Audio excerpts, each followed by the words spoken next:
Faz cerca de 10 mil anos que os seres humanos habitam a América Latina, construindo impérios e culturas imponentes. No continente hoje encontram-se algumas das maiores cidades do mundo, mas toda a civilização é obra dos homens. Então quanto tempo levaria para desaparecer o legado dos latino-americanos?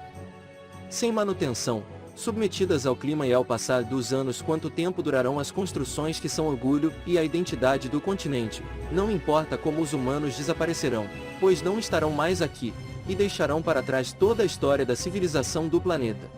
A América Latina, um continente especial, cheio de cidades gigantes e locais naturais, voltará a ser como era antes da nossa chegada. E no vídeo de hoje iremos ver como seria se os seres humanos desaparecessem da Terra.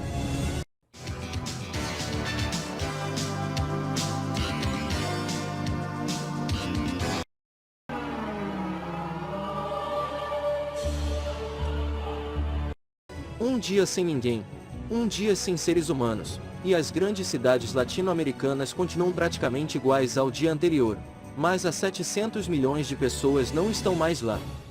As ruas antes acostumadas com o fluxo de pessoas estão vazias, muitos carros ficarão parados para sempre no meio das avenidas, e as buzinas nunca mais serão ouvidas.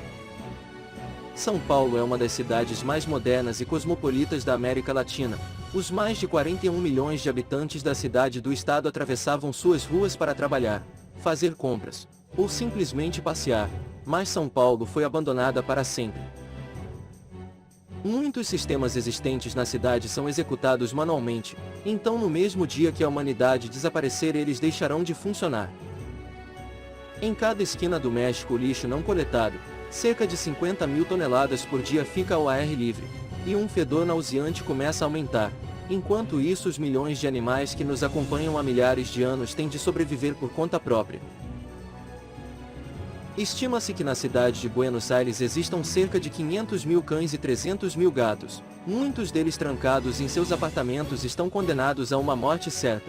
Os animais que fugiram de suas casas e prisões encontrarão as ruas vazias, e precisarão começar a viver de outra forma. Lentamente os animais de estimação dominarão as cidades, enquanto a energia elétrica continuarão a circular pela cidade. Sistemas automáticos permanecerão em funcionamento, mas não por muito tempo. Essas poucas horas de energia elétrica servirão para que os sistemas que a civilização deixou funcionando causem as primeiras catástrofes. Os telões, sinais de trânsito e as luzes continuarão operando. Mais de 36 horas as favelas começarão a queimar.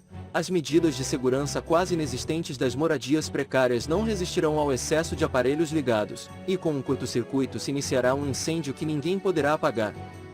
O fogo fora de controle começará a remover os primeiros vestígios da cidade latino-americana.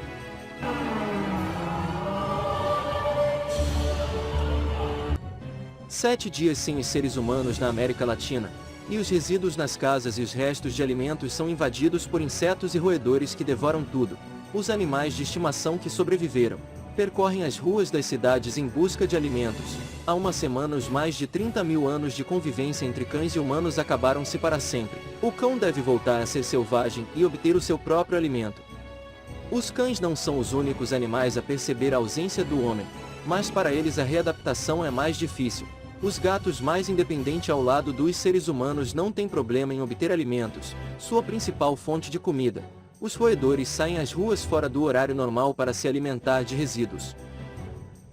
Pela primeira vez, as cidades estão na escuridão total, o sistema de alimentação de emergência entra em colapso.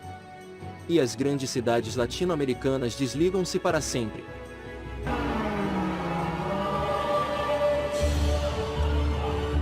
Um mês sem os seres humanos e as cidades não estão desertas. O reino dos ratos já começou. Esses pequenos roedores famintos percorrem as ruas. O habitat muda e os animais ligados à cidade devem mudar seus costumes. Na fronteira entre Brasil e Paraguai, no Rio Paraná, encontra-se a segunda maior hidrelétrica do mundo, e a de maior potencial. A usina de Itaipu gera 95% da energia consumida no Paraguai e 24% da necessária ao Brasil. Com 196 metros de altura e mais de 7 quilômetros de extensão, é considerada uma das grandes obras da engenharia do século XX. Para construir foi utilizada a mesma quantidade de concreto que seria necessária para erguer 210 estádios de futebol do tamanho do Maracanã. A represa foi inaugurada em 1984, mas até hoje as paredes de concreto continuam em pé.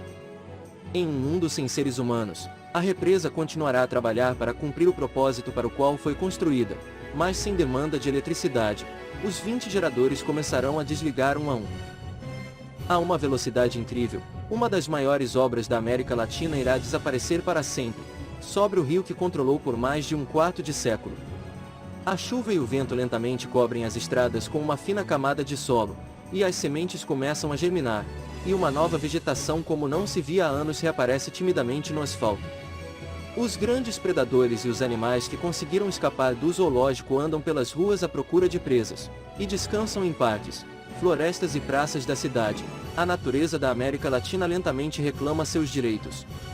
Na cidade de São Paulo, a floresta atlântica e a vegetação que cobriu a região por milhares de anos começa a entrar na cidade. E esse foi o vídeo de hoje. Muito obrigado por ter assistido. Se você gostou, deixe o seu like e se inscreva. Ative o sininho para não perder nenhum vídeo novo. Até breve!